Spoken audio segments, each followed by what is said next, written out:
सबको प्रणाम, राम राम। पाखंडियों से अपनी सुरक्षा कैसे करें। आजकल हमारा 75% भारत पाखंडियों के चंगुलों में उलझा हुआ है। कोई प्रवचन के माध्यम से लूट रहा है, कोई भूत प्रेत भगाने का नाटक करके लूट रहा है, कोई होम जाप करके लूट रहा है और कोई प्रेत बाधा का डर दिखाकर लूट रहा है और कोई तो सारे रोग की जड़ प्रेत बाधा को ही बनाते हैं और लूट रहे हैं। इन लोगों के सामने सभी वैज्ञानिक, इन लोगों के आगे सभी डॉक्टर, इन लोगों के आगे सभी बड़े बड़े महापुरुष फेल हैं। यहाँ 75% लोग अंधविश्वास में इनके आगे पीछे घूम रहे हैं और जितना डॉक्टर को ये फीस नहीं देते हैं, जितना डॉक्टर के पास ये इलाज नहीं कराते हैं, उससे ज़्यादा पैसा ये इन अंधविश्वासियों को दे देते हैं। उन लोगों से हम कहना चाहेंगे कि अगर आप कम पढ़े हैं, विज्ञान और शास्त्र के विषय में अनुभव नहीं है और जो जिधर रास्ता दिखा रहा है उधर आप चल दे रहे हैं, अपने सोचने समझने की कोई शक्ति नहीं है, आप दूसरे के इशारे पर नाच रहे हैं, आपको अपने ऊपर कॉन्फिडेंस नहीं है, विश्वास नहीं है, आप दूसरे के नचाए नाच रहे हैं, तो आप इसी तरह से कमाते रहेंगे, लूटते रहेंगे और अंधविश्वासी आपको झांसे में लेकर अपने यहाँ भीड़ लगा कर समाज को बुलाते रहेंगे। तो उन माताओं बहनों से हम कहना चाहते हैं कि आप अगर हिंदू धर्म से हैं तो हिंदू धर्म से में बहुत शास्त्र और बहुत मंत्र है जो प्रेत को भगाया जा सकता है, और अगर मुस्लिम धर्म से हैं तो आपके कुरान में भी बहुत मंत्र हैं, बहुत उपाय है जो अपने घर में ही आप प्रेत बाधा से मुक्ति पा सकते हैं। लेकिन आप गुरुओं के चक्कर में, ओझा सोखा के चक्कर में अपने आप को बर्बाद करते हैं। कुछ तो ऐसे ओझा सोखा हैं जो खुद दारू पीते हैं और आपको भी पिलाते हैं, आपसे पैसा लेते हैं और दारू पीते हैं और कहते हैं कि आपका प्रेत हम उतार दिए, आप बिल्कुल ठीक हो गए। हम उन सभी लोगों को हाथ जोड़कर प्रार्थना करना चाहते हैं कि आप लोगों को मैं ऐसा मंत्र बता रहा हूँ कि आपको कुछ करने की ज़रूरत नहीं है, आप बिना कुछ किए प्रेत बाधा से मुक्ति पा जाएंगे। अगर आप पढ़े लिखे हैं और सात्विक और सुंदर हैं, मन के सच्चे हैं, बेईमान, झूठा, चोर, घटिया, बदमाश नहीं हैं, तो आप अगर हनुमान चालीसा दिन में 7 बार पढ़ते हैं, चलते फिरते, उठते बैठते, सोते गाते, तो दुनिया में कोई ऐसी शक्ति नहीं है जो आपको परेशान कर सके, कोई ऐसा भूत प्रेत नहीं है जो आपको परेशान कर सके। आप बताइए, आपसे महात्मा जी कहते हैं कि आपका चाचा मरने के बाद आपको सता रहा है। हम पूछना चाहते हैं, चाचा जब जिंदा थे तो आपको गाली तक नहीं दिए और मरने के बाद कौन सा बड़ा दुश्मन बन गए आप कि वो आपको सताने लगे, और वो भी कब, जब न हाथ है, न गोड़ है, न मुंह है, शरीर का कोई अंग नहीं है, वो निर्जीव हो चुका है, मर चुका है, वो आपको सताने लगा। और जब तक उनके पास हाथ था, गोड़ था, सारे ताकत थे, पावर थे, बोलने की शक्ति थी, तो गाली तक नहीं दिए। कहने का तात्पर्य है कि अगर आप हनुमान चालीसा 7 बार पढ़ते हैं तो आपके पास किसी भी तरह की कोई परेशानी नहीं आ सकती है। आपने सुना ही होगा, भूत पिचास निकट नहीं आवे, अब महावीर जब नाम सुनावे।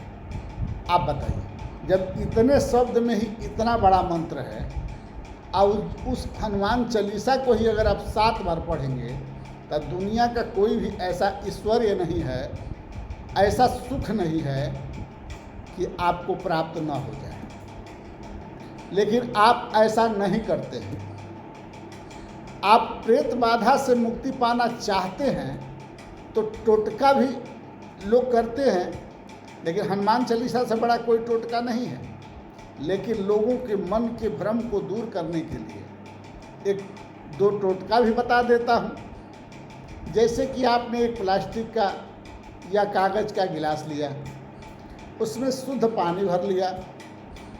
आपको लगता है कि हमारे घर में कुछ अदृश्य शक्तियाँ प्रवेश कर गई हैं, हमारी दुकानदारी नहीं चल रही है, हमारा बिजनेस नहीं चल रहा है, हम बहुत परेशान हैं। तो आप ऐसा करें कि नमक ले लें और एक शुद्ध प्लास्टिक के गिलास या कागज़ के गिलास में जिसमें चाय पीते हैं, कॉफ़ी पीते हैं, उसमें शुद्ध पानी भर लें और उसमें नमक का टोरा, मतलब ढेला, जो ढेला वाला नमक आता है, उसको उसमें डाल दीजिए और डाल के उत्तर के कोने में रख दीजिए। आप उसको रख दिए, रात भर में आपके घर के सारे निगेटिव एनर्जी को खींच लिया और फिर सुबह उसको ले जाकर किसी वृक्ष के नीचे डाल दिए। एक तो ये टोटरम हो गया। दूसरा टोटरम है कि आप 1 हाथ का काला धागा ले लीजिए और उस काले धागे को लेकर हनुमान जी के मंदिर में पहुंच जाइए और वहां बैठ करके आप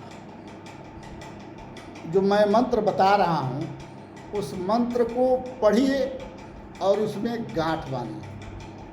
कि तो 11 बार मंत्र पढ़िए, 11 गांठ बांधिए और जब गांठ बांधिए तब भगवान के शरीर में लगा हुआ सिंदूर उस गांठ पर लगा दीजिए या वहाँ रखा हुआ सिंदूर उस गांठ पर लगा दीजिए। चाहे 11 गांठ बांधिए, चाहे 21 बांधिए, मंत्र आपको उतने बार पढ़ना होगा और सभी गांठों पर आपको वो सिंदूर लगाना होगा या रोड़ी लगाना होगा, जो भी वहाँ हो। तो उस मंत्र का नाम है ओम हन हनुमते रुद्रात्मकाय हुम फटा। ओम हन हनुमते रुद्रात्मकाय हुम फटा, मतलब इस मंत्र को पढ़िए, गांठ बांधिए और उस पर सिंदूर लगा दीजिए। 11 बार कर सके 11 बार, 21 गांठ बांध सके 21 गांठ। उसको लेकर के आप अपने घर आइए, भगवान से अपने मन की इच्छा कह दीजिए। हनुमान जी से कह करके आप रस्सी को, उस धागे को लेकर अपने घर आइए।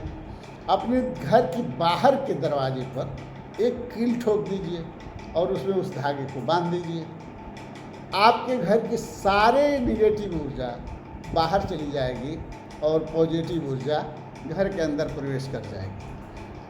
आप सिर्फ यही करिए, आपकी सारी प्रेत बाधाएं दूर हो जाएंगी। लेकिन आप इन ढोंगियों के चक्कर में पड़कर आए दिन लूटे जा रहे हैं, आए दिन सताए जा रहे हैं। हम ये पूछना चाहते हैं, हम आपको बुला लें कि हम प्रेत बाधा दूर करेंगे, आपके हाथ में रुद्राक्ष दे दें और आपको खड़ा कर दें और खड़ा करके हम आपके विषय में पूछने लगें, आप सब कुछ बताने लगें। हम माइक पर पूछते रहें, आप माइक पर बताते रहें, पब्लिक सुनती रहे, हम वीडियो बनाते रहें, समाज में भेजते रहें। तो आप तो जानते ही हैं, अधिकांश महिलाएं ऐसी हैं जो बातों को सुनकर कृत्य करने लगती हैं। जैसे हमने कहा कि आपके ऊपर तो इसका छाया है, मैंने आपको रुद्राक्ष दिया है, अभी तुम्हारा हाथ हिलेगा, अभी तुम्हारा शरीर हिलेगा, अभी तुम चिल्लाने लगोगी, अभी तुम्हारा सब प्रेत बाधा बाहर निकल जाएगा। और सुनते सुनते सुनते सुनते वही काम होने लगता है, हाथ हिलने लगता है, लड़की चिल्लाने लगती है, माथा हिलाने लगती है, तमाम अपनी बीती हुई बातों को उगलने लगती है। और वहाँ बैठा हुआ आदमी जो आपको लूट रहा है वो माइक पर अपना प्रचार कर रहा है और आपको भी दिखा रहा है कि देख लीजिए प्रेत कैसे निकल रहा है, देख लीजिए इस माले में कितना दम है, देख लीजिए मेरे मंत्र में कितना दम है। अरे वह मंत्र तो शास्त्र से ही मिला है, तो शास्त्र से मंत्र को खोजिए, शास्त्र को पढ़िए, अपने धर्म का पालन कीजिए। कम से कम अपने सनातन के लिए या अपने कुरान के लिए 10 मिनट निकालिए और अपने उस महापुरुषों के दिए हुए मंत्र का उच्चारण करिए सच्चे मन से, आप हर कष्ट से मुक्ति पाएंगे। लेकिन करिए तो, सब कष्ट दूर करने के मंत्र अलग अलग आपके शास्त्रों में लिखे हुए हैं, सिर्फ अध्ययन करने की ज़रूरत है। लेकिन आप ऐसा करते नहीं हैं, आप पाखंडियों के चक्कर में आए दिन भटकते रहते हैं, अपना भाड़ा लगाते हैं, वहाँ जा कर के अपना 2 दिन 1 दिन 3 दिन 4 दिन हफ्ता दिन अपना समय बर्बाद करते हैं। एक तो जो कमाए रहते हैं वो ले जा कर के दे आते हैं और जो समय बीतता है उतने दिन की कमाई आपकी ख़त्म हो जाती है। तो आप दिन प्रतिदिन गरीब होते जाते हैं और वो आदमी दिन प्रतिदिन धनी होते जाता है। आप कार से साइकिल पर आ जाते हैं और वह पैदल से हवाई जहाज़ पर चला जाता है। आप लोग खुद बताइए, एक भूत भगाने वाला या प्रभु श्री राम या प्रभु श्री कृष्ण की कथा सुनाने वाला एसी में बैठ के कथा सुनाता है, एसी में बैठ के भूत भगाता है, और जितना भूत भगाता है वो भूत उसको कभी परेशान नहीं करता है। कभी भी दिमाग का उपयोग आप लोग नहीं करते हैं कि हमारे भूत आगे हमसे उतारता है तो भूत जाते कहाँ हैं। भूत जल नहीं सकते हैं, अगर जल सकते हैं तो मरने के बाद हमने जला दिया तो फिर वो भूत बना कहाँ, वो तो जल चुका है। अगर वो भूत को जलाते हैं तो किसको जलाते हैं, वो भूत है कहाँ, न आपको कभी दिखाता है न आप कभी देखते हैं और फिर भी मान जाते हैं। तो ऐसी भेड़िया भसान से देश को बचाना है और इन पाखंडियों से अपने भाइयों को दूर रखना है, अपने भाइयों को उनसे बचाकर उन्हें तरक्की में उनका साथ देना है। इसलिए सभी भाइयों से निवेदन है कि इन पाखंडियों के चक्कर से बाहर आइए, नहीं तो वो आपको प्रभु श्री राम, प्रभु श्री कृष्ण, हनुमान जी, शिव जी की कथा सुनाते रहेंगे, अपना पर्सनल हवाई जहाज़ में उड़ते रहेंगे, हेलीकॉप्टर में उड़ते रहेंगे, लग्जरी गाड़ियों में का भोग उठाएंगे, वीआईपी कल्चर में जीवित होंगे, बॉडीगार्ड लेके घूमेंगे। हम पूछते हैं आपसे, कोई हो, धीरेन्द्र शास्त्री जी हो, चाहे कोई महात्मा या कोई प्रेत भगाने वाला, अगर उसके अंदर इतनी शक्ति है